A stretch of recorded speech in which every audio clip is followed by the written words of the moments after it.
air cargo is also more expensive. Okay, so unless you are able to turn the inventory much faster by using air cargo does not really make you cost competitive. So one has to look at the pricing point of the air cargo. I think even in the last year, people talked about it. We spoke about how we need to look at the air cargo prices. I don't think there is any regulatory mechanism in place so far wherein anybody monitors the air freight charges. I think once that comes in, then of course air cargo can help farmer.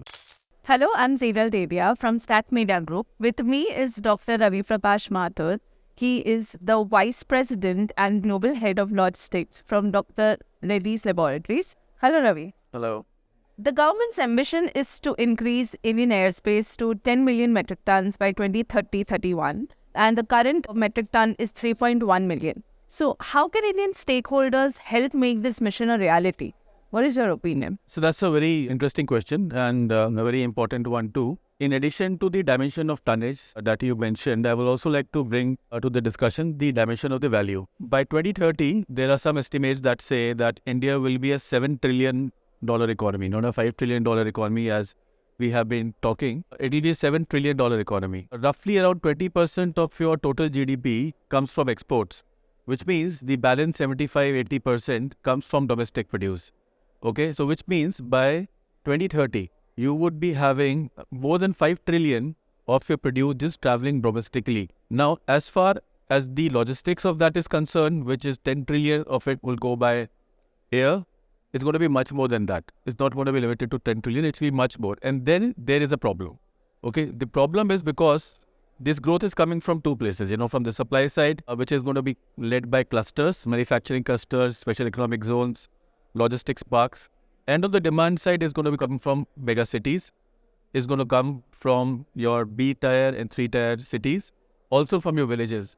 So unless a supply chain is integrated end to end, which means that integrates the first leg and the last leg, which will be driven by e-commerce and with micro fulfillment, you're not going to have a seamless supply chain. So the partners need to collaborate and think about the design for the supply chain where air cargo specifically does not end up becoming a constraint in spite of all the new airports that are coming in. So whatever is landing at the airports or flying from the airports, they have to move out at an equal speed. So to get to that dream of 10 million tonnages and beyond, air cargo has to look at the end-to-end integration of the entire logistics chain. That's very interesting actually, Ravi. I would like to just follow up on that. How can India really fast track if we only focus on the pharma supply chain management? What are your suggestions? Can air cargo play a major role here? Yeah, definitely air cargo will play a major role over there. But as you know, air cargo is also more expensive. Okay, so unless you are able to turn the inventory much faster by using air cargo does not really make you cost competitive. So one has to look at the pricing point of the air cargo. I think even in the last year, people talked about it. We spoke about how we need to look at the air cargo prices. I don't think there is any regulatory mechanism in place so far wherein anybody monitors the air freight charges. I think once that comes in, then of course air cargo can help farmer. Great. Can you share some highlights from the ACFI annual Conclave 2023? Air has been a very fantastic conference, as was the previous edition, and it was a pleasure listening to all the thought leaders about the implementation of digital technology, what people are doing. So really exciting, first half. Looking forward to the second half as well. Enjoying my time there. That's great. Thank you so much. Thank you.